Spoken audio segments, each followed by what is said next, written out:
Hi, everybody. Welcome to my homestead and welcome to my channel. My name is Jared. If you haven't already, please make sure to subscribe. And happy Pioneer Day. Today is July 24th. And it turns out that this year, this is the 177th anniversary of the pioneers entering the Salt Lake Valley. 177 years. And you know what happened today? It was announced that Salt Lake City is going to have the Winter Olympics again in 2034. So this is a picture of me holding the 2002 Olympic torch. My mission president had one because I guess he ran with it at some point. He's a prominent guy from Ogden, Utah. And yeah, this is a picture of me when I weighed about 800 pounds less than I do now. And I still had all my teeth and my hearing. And I didn't have a slip disc in my back and without sleep apnea and my body hurting every day. So this is back in 2000. This is probably 2004 when this picture was taken. I'd have to double check the file. But I think that this is big news. So we're going to get into the details of that. And the fire at Ensign Peak, which also has to do with Pioneer Day, is still going. It's mostly contained, but we have a fire behind Ensign Peak on Pioneer Day, the same day that the Olympics were announced to be coming back to Salt Lake. This is crazy. And we're going to go back and read what President Hinckley said about the 2002 Olympics and why it was important back then and why it's probably going to be even more important this time around if the second coming doesn't happen by then. Okay, so before we do that, here's the update on the Flood the Earth Challenge. We're at 9,755 copies of the Book of Mormon that have been shared so far. We're trying to get to 10,000. The goal is for each of us to individually share at least 10 copies of the Book of Mormon. So if you've already participated, please try and hit that number. If you haven't joined, please consider doing so, because this is a motivational tool. When you share a copy of the Book of Mormon and you add that to the tracker, it motivates other people to do the same. And it gets results. There have been so far 51 people that have been baptized as a result of the challenge. And we have one report of somebody getting their endowments and getting sealed in the temple. So please do it. Once you do, just let me know in the comments or send me an email. Make sure to include #flood. Okay, so this is just crazy news. And by the way, so this was me on my mission. In the year 2002, this is what I look like. This is me playing rugby for Murray High School. I just did that for a year, and it was only kind of fun. Here's an alternate picture, me looking more like a prisoner, but it was kind of okay. Okay, so this is Deseret News. The Olympics are coming back. Utah will host the 2034 Winter Games. Okay, Paris. Utah will host the Olympics again. The International Olympic Committee voted in Paris on Wednesday to award the 2034 Winter Olympics to the state. Their long-awaited decision followed a half-hour presentation showcasing plans for what will add up to be a $4 billion event built on the success of the 2002 Winter Games in Salt Lake City. And I don't know about you, but that was like a really unique time in my life. You know, it was just after the turn of the millennium, and it was a year after, well, not really even a full year. It was, months after 9/11 had happened. And it was just like a really special time. The Gateway Mall in downtown Salt Lake was new. And it was just crazy. I liked going downtown at that time because it was just so packed full of people, and you had all the Olympic merchandise that was being sold and everybody with their silly berets. Sorry, I didn't like the berets. That's cool if you liked it. I wasn't a big fan. I hope they do something better this time. But it was just like, it was really fun. And it was a very lively time. I went to one event. I went to bobsled racing up in Park City. And that was kind of fun. So let me know if you went to the 2002 Olympics, what you thought. Did you buy a beret or anything else? How did you experience it? And did you think that it was a big deal? Like prophetically, as a sign of the times? Let me know. Put it in the comments. All right, continuing. The culmination of more than a decade of selling the state as ready, willing, and able to host another Olympics was celebrated at a party in downtown Salt Lake City's Washington Square by Utahns on the state's Pioneer Day, even though the IOC announcement came in the pre-dawn hours. Let's see. Did I have anything else from this one? No. So there's the guy with Salt Lake City, Utah, 2034. This is really exciting. Now, you know that I'm of the opinion that the second coming will happen sooner than later. I'll be disappointed if we're still here in 2034, but if that's the case, then fine. I guess I'll just keep doing YouTube if it still exists at that time. But this is a big deal. This is a big deal. It really is. And President Hinckley thought it was a big deal back in 2002. We'll get to what he said in just a minute. So this is on the church website, newsroom. And yeah, this is what downtown looked like during the... Man, look at that picture. This is so... I love that. Like, it's like nighttime or evening. The clouds are kind of like lit up. Well, I don't know if it's like sunrise or sunset, or maybe it's just lit up by the city lights, but yeah, the conference center right there, the Salt Lake Temple, and then you have these big pictures that they put on the sides of all these buildings, including the church office building right here. Dang, this is getting me feeling nostalgic. Oh, that was a fun time. Okay, the Church of Jesus Christ of Latter-day Saints welcomes announcement of 2034 Winter Olympics, and here we have a statement from the first presidency. Okay, the Church of Jesus Christ of Latter-day Saints extends its heartfelt congratulations to Salt Lake City on securing the bid to host the 2034 Winter Olympics. We celebrate this news recalling the feelings of unity, peace, and friendship that characterized the event when it was last hosted in Utah in 2002. We stand ready to support the 2034 Olympic Games in welcoming athletes, volunteers, and visitors from around the world. The church is committed to efforts that make Salt Lake a host city that embodies values of service, cooperation, and mutual respect. As the home of the international headquarters of the church, we will work with organizers at both local and international levels to welcome the world as 2034 draws near. And then here's a picture of the Tabernacle Choir at the opening ceremonies at Rice-Eccles Stadium. That's the stadium for the University of Utah, if you're not familiar. And yeah, that was incredible. Oh yeah, also, I remember, I don't need to share this, but I remember when the torch came down State Street. It came from south to north as it headed toward, I guess, downtown. And we were there in Murray at about... it was like Vine Street and State Street. That's where we saw it. Let me know if you saw the torch as it was making its way. Here's a picture of, well, this is Elder Neil A. Maxwell and then President Hinckley. That's really neat. Let's look at these other pictures. I didn't look at these.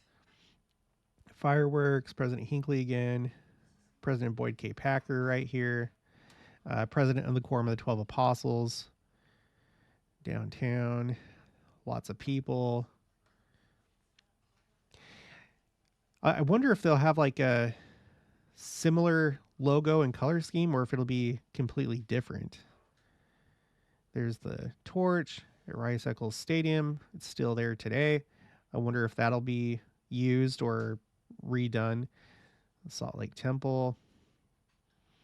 Whatever. Okay, so let's move on. So yeah, today is Pioneer Day, days of 47.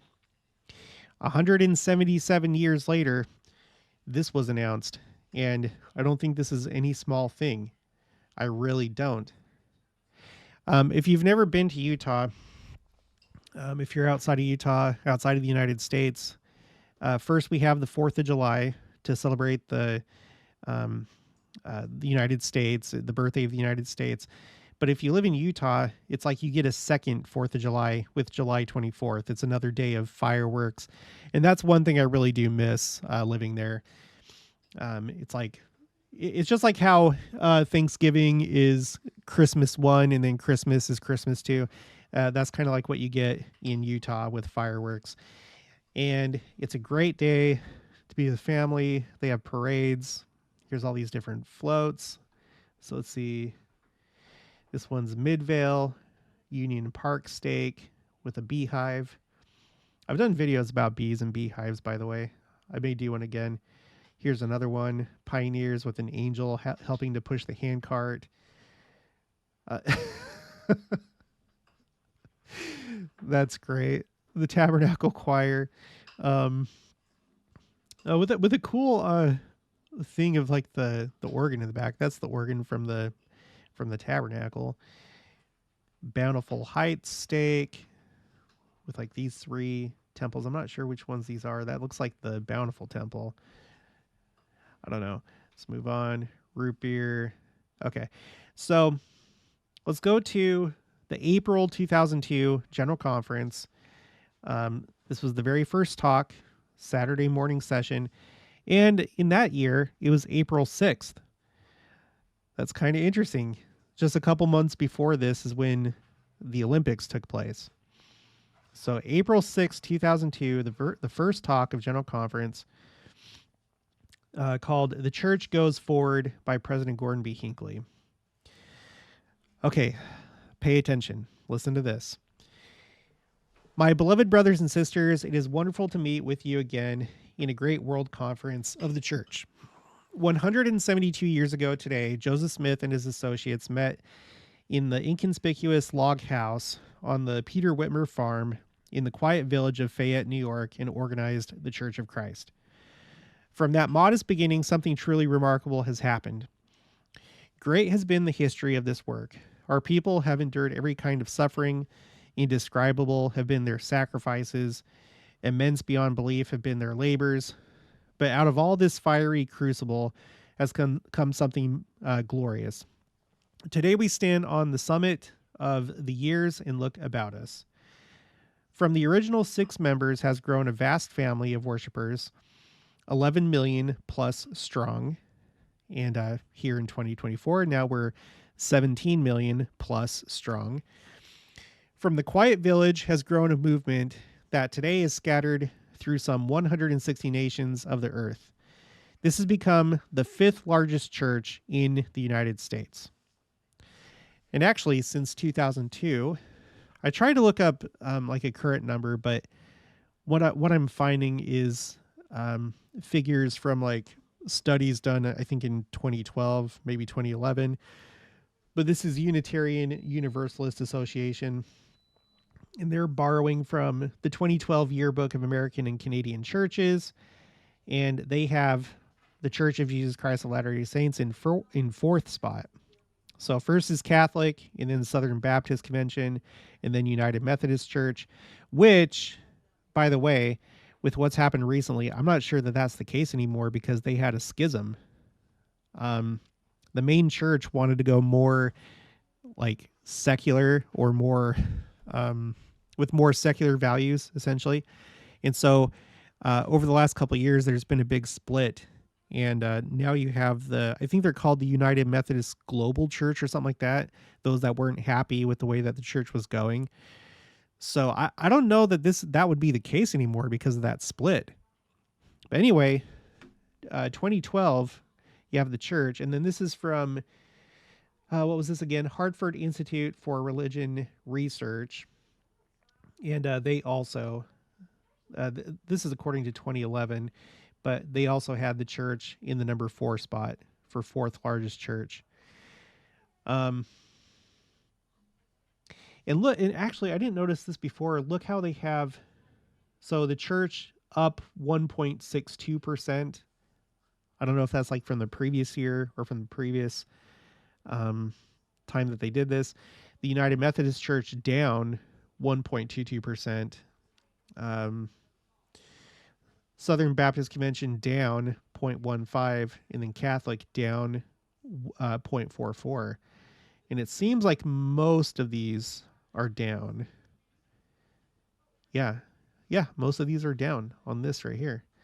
Okay, so anyway, Uh, that is a remarkable development. More members of the church reside out of this nation than in it. That, too, is a remarkable thing. No other church to come out of the soil of America has grown so fast nor spread so widely. Within its vast embrace are members from many nations who speak many tongues. It is a phenomenon without precedent. As the tapestry of its past has unrolled, a beautiful pattern has come to view. It finds expression in the lives of a happy and wonderful people. It portends marvelous things yet to come. When our people first arrived in this valley 155 years ago, and again, I remind you today, Pioneer Day 2024, 177 years ago, they saw with prophetic vision a great future. But I sometimes wonder if they really sensed the magnitude of that dream as it would unfold. The headquarters of the church are in this city, which recently hosted the 19th Winter Olympics. This upcoming Winter Olympics in 2034 is going to be the 27th. So we have another 7. We've been noticing a lot of 7s on the channel this year. So it's going to be the 27th Winter Olympics in 2034. Okay, now look at this. And this is probably what they're going to do with the Olympics in 2034.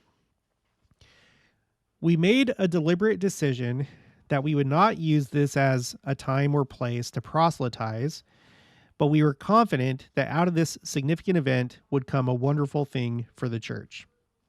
The great buildings which we have here, the temple, the tabernacle, this magnificent conference center, the Joseph Smith Memorial Building, family history facilities, the church administration building, the church office building, our welfare facilities, together with scores of chapels in this valley.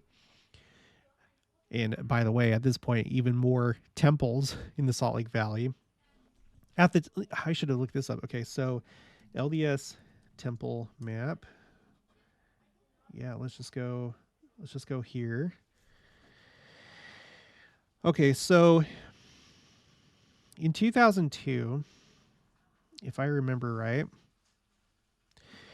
you only would have had the Salt Lake Temple and the Jordan River Temple. Let me double check on that. So you have, let's do the Draper. Draper was dedicated. Yeah, it was announced in 2004. I was right. So in 2002, you just had the Salt Lake Temple, Jordan River Temple. But since that time, we now have the Draper Utah Temple, Oquirrh Mountain Utah Temple, the Taylorsville Temple, which would be my temple district if I was still living in my hometown, I think, in Murray. And then this one for West Jordan. And then who knows? I mean, at this rate, who knows how many more there might be by the time that 2034 rolls around. There may be even more that aren't on here right now. Okay. So, together with scores of chapels in this valley, cannot be overlooked by those who walk the streets of this and neighboring cities. As Mike Wallace once remarked to me, these structures all denote something solid. And beyond this, we had total confidence in our people, many thousands of them, who would serve as volunteers in this great undertaking. They would be dependable, they would be pleasant, they would be knowledgeable, they would be accommodating. The unique and distinctive capacity of our people in speaking the languages of the world would prove to be a tremendous asset beyond anything to be found elsewhere. Well, it all worked out. The visitors came by the hundreds of thousands. Some came with suspicion and hesitancy, old and false images persisting in their minds. They came feeling they might be trapped in some unwanted situation by religious zealots, but they found something they never expected. They discovered not only the scenic wonder of this area with its magnificent mountains and valleys, they found not only the wonderful spirit of the international games at their best, but they found beauty in this city. They found hosts who were gracious and accommodating and anxious to assist them. I do not wish to infer that such hospitality was limited to our people. The entire community joined together in a great expression of hospitality. But out of all this came something wonderful for this church. Representatives of the media, so often a tough and callous group, with very few exceptions, spoke and wrote in language both complimentary and accurately descriptive of a unique culture they found here, of the people they met and dealt with, of the spirit of hospitality which they felt. Television carried the picture to billions of people across the earth. Newspapers and magazines ran story after story. Thousands upon tens of thousands walked through Temple Square, where there are missionaries and you can feel the spirit, admired the majestic house of the Lord, sat in the tabernacle and listened to the matchless music of the choir. More thousands filled this great conference center to watch a wonderful production dealing with the church and its worldwide mission. Other thousands visited the Family History Center. The media were hosted in the Joseph Smith Memorial Building. We were interviewed for television, radio, and the press by correspondents from many parts of this nation and from across the world. I am told that nearly 4,000 stories about the church appeared in the German press alone. Okay, so this was like a big thing for the church. It was a big PR thing. It was a big missionary opportunity for everyone that came and visited the sites, who undoubtedly talked with the missionaries there.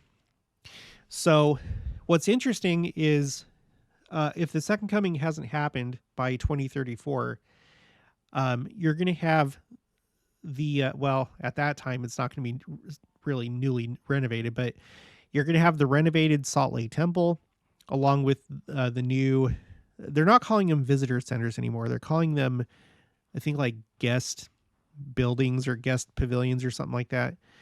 And a really interesting thing, you guys, about those, I'm just going to call it the visitor center for now, about those visitor centers. I did a video about this.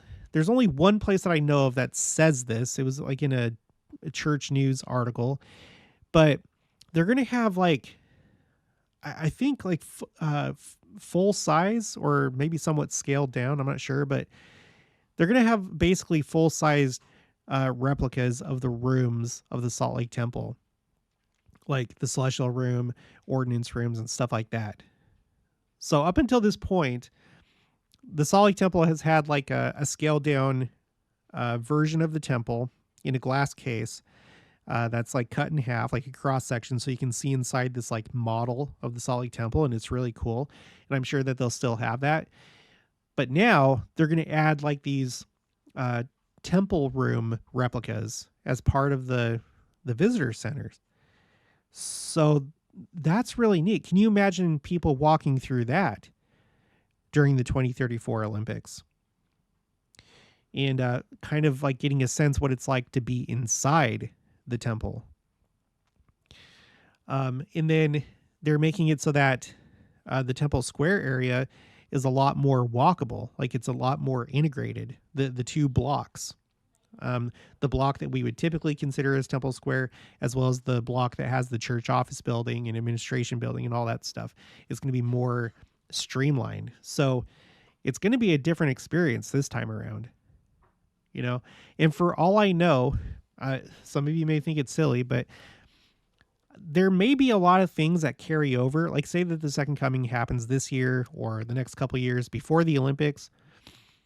Well, I think there's a lot of things that will be disrupted, but I think there's other things that may not be. I wouldn't be surprised if maybe in some form or fashion, maybe the Olympics could still continue. I don't know. I mean, it's just a thought. But anyway, you know, I was going to read this, but let's skip down. Basically, he just goes over comments by these different like journalists and stuff. And then he says, if there were time, I would give you many quotations from the seasoned journalists of the world who wrote in a most laudatory fashion. Was there anything negative? Of course, but it was minimal. We had private interviews with presidents of nations, with ambassadors, with leaders in business, and other fields. Okay, so not just like other visitors, maybe they're maybe athletes or people to come to be spectators. But you have like these high profile people, ambassadors, presidents of nations, business leaders. Okay, so now we're getting into something kind of interesting. In 1849, 2 years after our people first arrived here and following the discovery of gold in California, many were discouraged. They had struggled to wrest a living from the arid soil. Crickets had devoured their crops. The winters were cold. Many thought they would go to California and get rich. President Young stood before them and encouraged them to remain, promising that, quote, God will temper the climate, and we shall build a city and a temple to the Most High God in this place. We will extend our settlements to the east and west, to the north and to the south, and we will build towns and cities by the hundreds, and thousands of the saints will gather in from the nations of the earth. This will become the great highway of the nations. Kings and emperors and the noble and wise of the earth will visit us here. Yeah, one of the nicknames for Utah is the crossroads of the West. Right here where it says this will become the great highway of the nations, that makes me think of Utah being the crossroads of the West. So there used to be 2 malls downtown, the ZCMI Mall and then the Crossroads Mall right across the street. I suppose named after that. So here's like the ZCMI Mall, and then you would cross Main Street, and then there was the Crossroads Mall over here. But you just do a quick search, and Utah is often called the Crossroads of the West because of its central location in the Intermountain West. And it's interesting because if we go back to my my file that I have here, my Photoshop file that I did, where I have this overlay of the Camp of Israel on the United States. Okay, so this is when Israel was wandering in the wilderness, and they had the tabernacle in the center. Whenever they camped, the tabernacle was in the center, surrounded by the Levites, and then you had the 12 tribes outside of that around the tabernacle. And what I noticed is that in the United States, most Jews, or if there was like a center for Judaism in the United States, it'd be in the east, basically around New York City, New Jersey, this area. And then for Ephraim and for the church, it'd be over here in Utah in the west. And in the center, this pretty much lines up with the Kansas City area, which is the future site of the New Jerusalem. And so what's interesting, if we zoom in a little bit more, okay, like here's Missouri right here. And on the eastern side of the state, you have St. Louis, right? And when I do this overlay, St. Louis is like right in front of the tabernacle. And St. Louis has what's called the Gateway Arch. And it says, built as a monument to the westward expansion of the United States. So it's like the gateway to the west, right? The gateway to the west. And if you go basically directly west, you get to Salt Lake, which is known as the Crossroads of the West. So I just thought that was kind of neat. Okay, so that's the end of the quote from Brigham Young. And then back to Gordon B. Hinckley. He says, we have witnessed the fulfillment of that prophecy in these recent days. All right, Brigham Young's prophecy about kings and emperors and the noble and wise of the earth visiting us here. It looks like that was fulfilled, at least in large part, by the 2002 Winter Olympics, and maybe even more so with the 2034. Although I've done videos before showing that President Nelson has been noted as meeting with so many more people than his predecessors. And I've done videos about all these different world leaders that have come to meet with President Nelson. And Sherry Dew, in one of her talks, said that she saw like a schedule of all these people that were coming to visit with President Nelson. And she asked, how was it that he got all these set up? And he said, I didn't do anything. They requested an audience with me. These are all people that wanted to meet with me. So it seems like that continues today, but Gordon B. Hinckley says the 2002 Winter Olympics was fulfillment of that prophecy. All right, and then to finish this off, needless to say, I'm happy with what has happened. Those visitors tasted the distinctive culture of this community. We believe that culture is worth preserving. I compliment and thank our people who participated in such numbers and so generously, and I compliment and thank all others who worked together to make of this a wonderful and most significant event. It definitely was. Okay, so that's all that I have about the Olympics. So this is a really interesting development. Just one more time, it's coming on Pioneer Day, and it's the 177th anniversary of Pioneer Day. That's when this was announced. And speaking of Pioneer Day, let's shift our focus to Ensign Peak. This is a picture I took in 2003 from Ensign Peak. I was on a date at the time, and I had this, well, now it's an old camera. At the time it was new, but I had this little digital camera that I was going to take on my mission. And, I was having a lot of fun with it. And here's downtown Salt Lake, and you can kind of see the temple right here. Here's the temple, and then to the left and closer to my position was the Utah State Capitol building, right? And so what's going on right now is there's a fire behind where I was standing. Like I was facing toward the valley. There's a fire going on behind this location.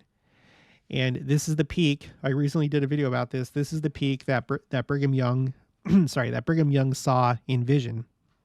When he was still in Nauvoo, he had a vision of Ensign Peak. He saw an angel on the peak pointing down to where the Salt Lake Temple should be built. And he said that he saw the Ark of the Lord resting in that location. So Ensign Peak is significant. When Brigham Young physically entered the valley and he saw it, he recognized it and said, this is the place. Okay, that was Pioneer Day. Ensign Peak, Pioneer Day. And there's a fire going on right now behind Ensign Peak. So let's go to Salt Lake Tribune. This is the most recent article I could find. Ensign Peak fire update, 89% contained. Cause investigated. Crews responding to the fire above Ensign Peak have made good progress this week, thanks in part to Monday's lower temperatures and higher humidity. An official said by Tuesday afternoon, the roughly 200-acre fire had not significantly expanded, according to Utah Fire Info. Containment by then had also since reached 89%. So, and you can see that here on Zoom Earth. They currently have it at 89%. I don't know how often that number gets updated, but at the time that I'm making this, 89% contained. And then if we go to ArcGIS U.S. Wildfire Activity web map, this is the location of, this is like the boundaries of the fire. So, and here's Ensign Peak right here. So it is essentially just right behind Ensign Peak. And when I say behind, I'm talking about if you were to look at Ensign Peak from this view, like from the temple, here's the temple right here, the Utah State Capitol building, and then there's Ensign Peak. And behind that is this fire. So think about that. As we think about the Second Coming approaching in these big events, this seems to be a really big year. And it seems like there's big things coming. And President Nelson is talking a lot about the Second Coming. When you have on Pioneer Day a fire, you have the view, or you have like this visual of a fire behind that peak. It's smoke coming up. That's probably a sign. I'm going to go ahead and say that that's a sign. In fact, I'm going to put this on my church specific signs. I haven't done this yet because I didn't know if it was going to last until at first I didn't really even think about the Pioneer Day aspect of it. I was like, well, if it reaches Ensign Peak, then I'll put it on my spreadsheet. But no, now I'm going to do it because you have this visual. The 177th anniversary of Pioneer Day. Fire and smoke behind Ensign Peak as viewed from the temple. On the day that the 2034 Olympics are announced, that they're going to be in Salt Lake City. That is some crazy stuff. Okay, let's go back to this. Go back to the Salt Lake Tribune. Salt Lake City Fire on Tuesday emphasized in a statement that while officials understand the concern and curiosity surrounding the cause of the wildfire, investigators are quote unquote confident after a thorough scene examination that the cause of the fire, quote, was not related to activities such as fireworks, homeless encampments, or unattended campfires, end quote. And I guess that's all that we really have. As of Tuesday evening, there were no mandatory or voluntary evacuations in place. Although the last video I did, they said that there were, but I guess they lifted those evacuations since then. Trick said that residents should remain alert in case evacuations become necessary again. And then later, officials hope to have trails back open for the Pioneer Day holiday on Wednesday, Trick said.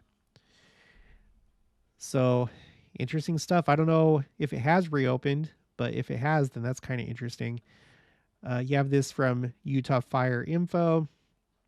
And this is the most recent thing. Well, let me just double check in case something else has come out since I've been making this, but it doesn't look like it. Yeah, no, it doesn't look like it. Okay. Okay. So, this is like really fascinating stuff. This is a special day. This is a day to be remembered. I'm going to have to add a couple things to my spreadsheets. Anyway, that's going to be it for this one. If you haven't already, please make sure to subscribe, like this video if you liked it, leave your thoughts and opinions down in the comments below. Also, make sure to share it, and I'll talk to you guys later.